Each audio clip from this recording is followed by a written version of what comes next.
Gimana? Ya itu dibantu.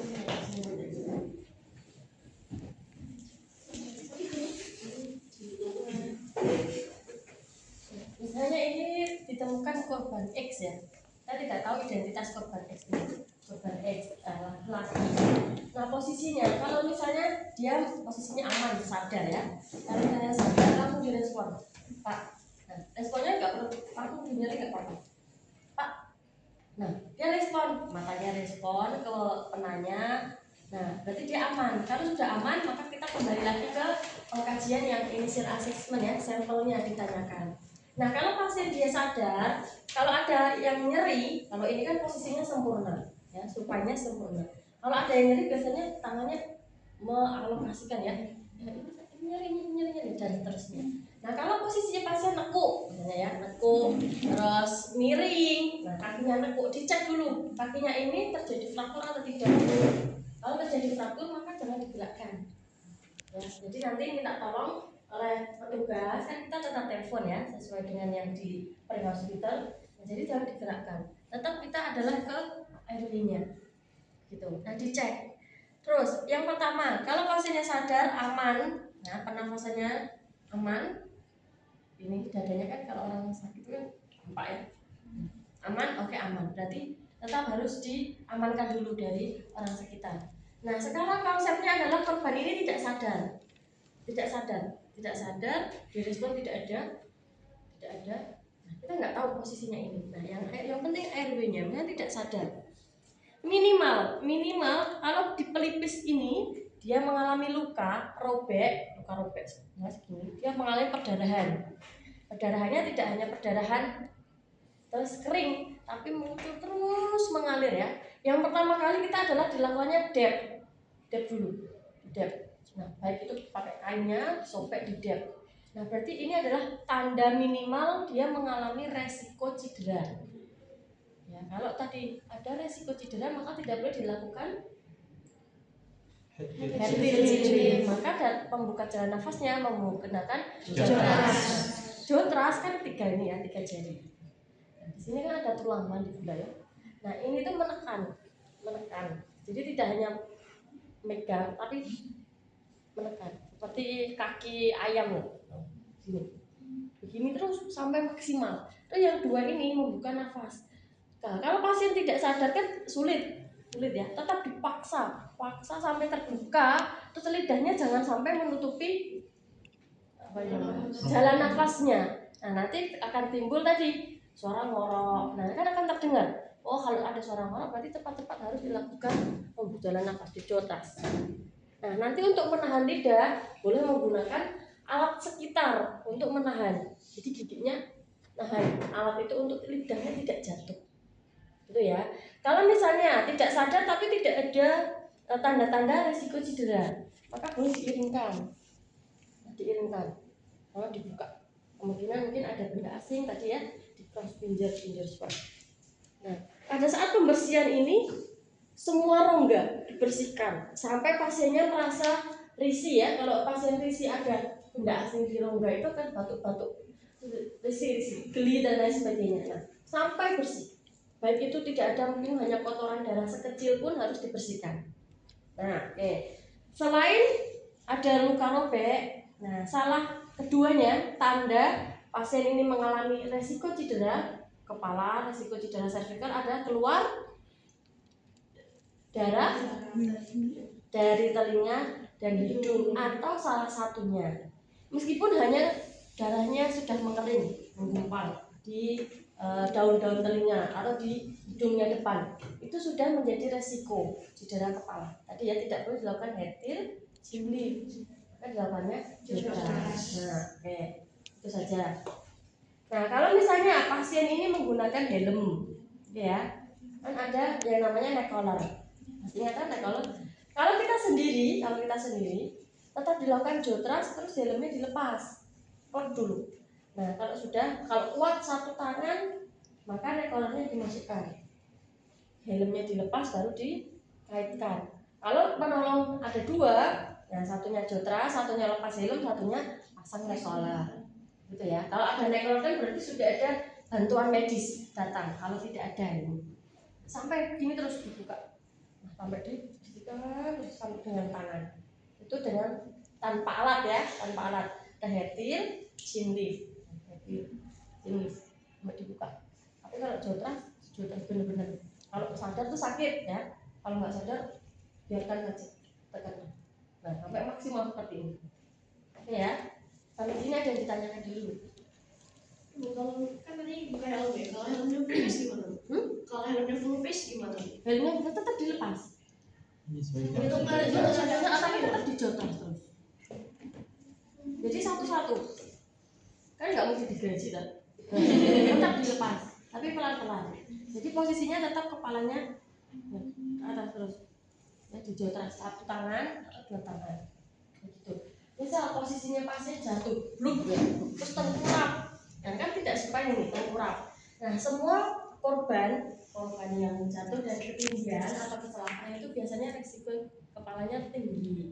Nah, maka harus hati-hati tengkurap. Nah, kalau tengkurap full tengkurap, maka kita minta tolong orang sekitar. Nanti pas nggak bisa tengkurap ya? Kalau tengkurap seperti ini, nah kita rasakan. Nah, ini kan posisinya dia membuka ya. Jadi dijotras lagi, diangkat seperti ini. Baru muter 1, 2, 3 diputar. Begitu. Kalau miring kan enak ya, tinggal miring kepalanya. Kan kalau tengkurap kan nggak mungkin bisa 180 derajat gitu. Jadi harus tetap dijotras, dibuka. Oke? Nah, gitu. Ya,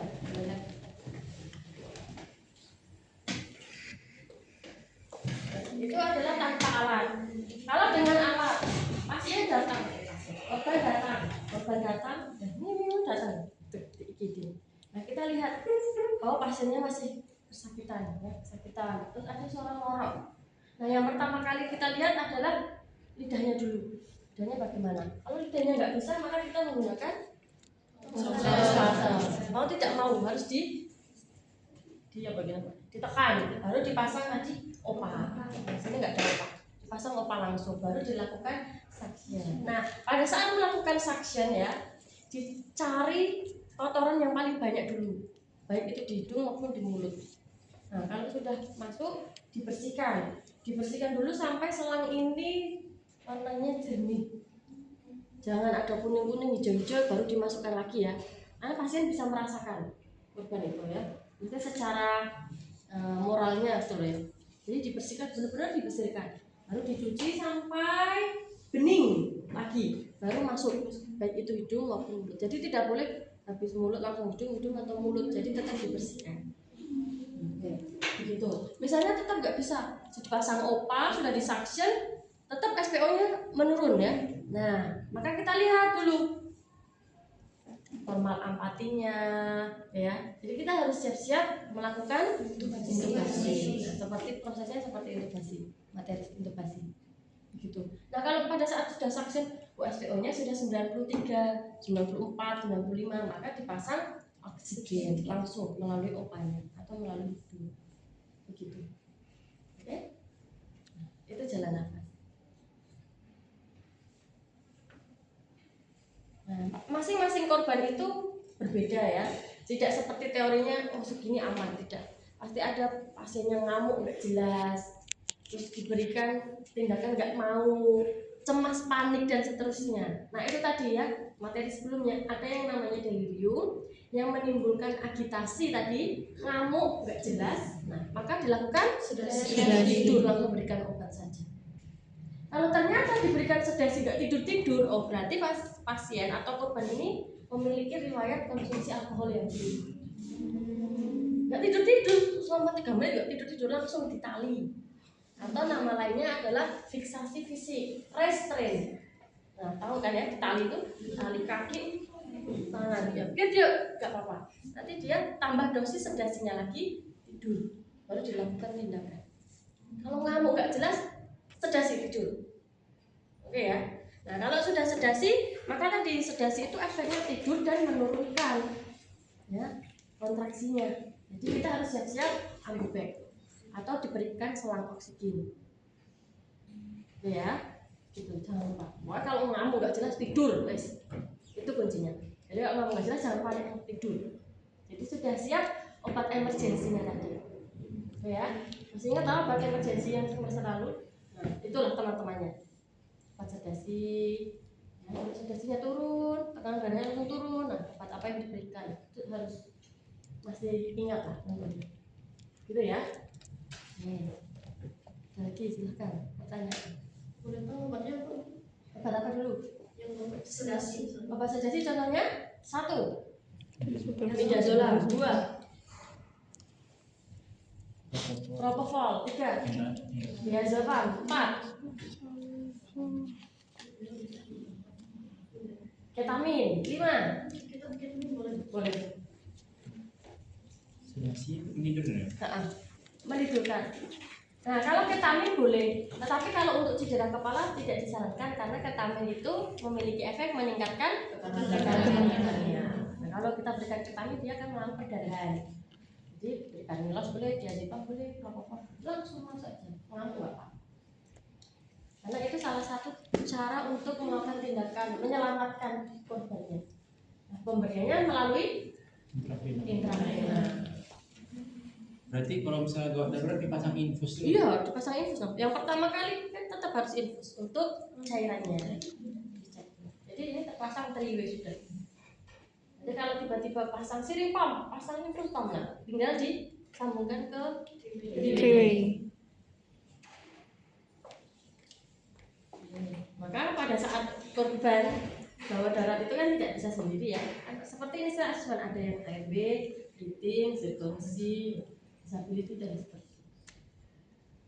Ada lagi?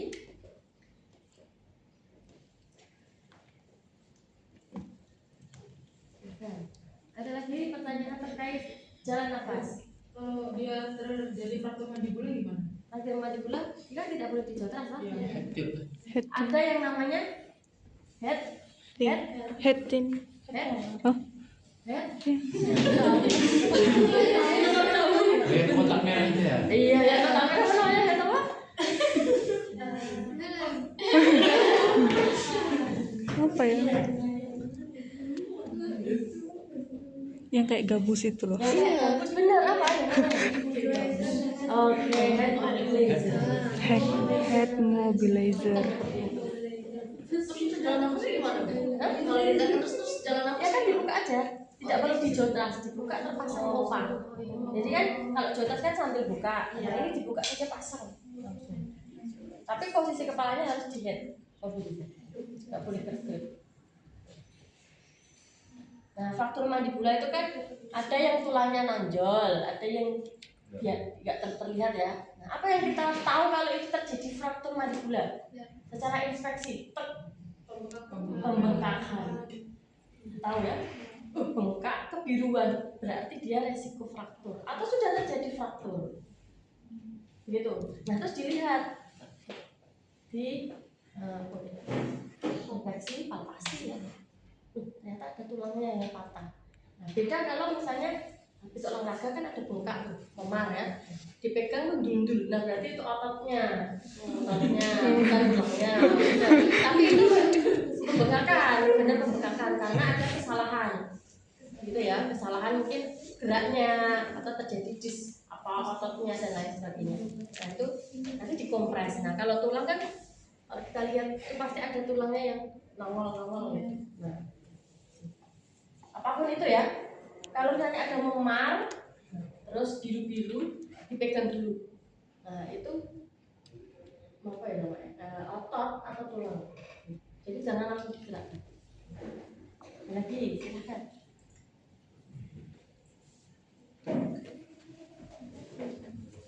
Mandibula itu langsung lepas ya karena dia tipis jaringan kulitnya, kecuali kalau di paha. Kalau paha itu lebih banyaknya adalah tertutup karena kan pahanya tebel ya, jadi hanya tomat besar gitu. Kecuali kalau tulang kering itu biasanya nongol tipis ya. Hancur? Iya, itu gimana? Kepala hancur tuh sudah kan otomatis meninggal ya. Ya sehingga itu evakuasi. Apa atau mungkin hanya Iya, ya. kalau sebagian tok tetap harus ditutup dulu perdanaannya. Dan kalau kemungkinan ya nggak mungkin selamat sih nggak mungkin ya. Tetap ini diamankan dulu. Nanti tinggal penolong. Karena ini sudah termasuk tindakan medis dan infeksinya sangat tinggi. Kan nggak mungkin orang awam itu menolong kalau kepalanya sisa setengah itu nggak mungkin. Tapi kebanyakan tidak mungkin. Jangan ikut panik.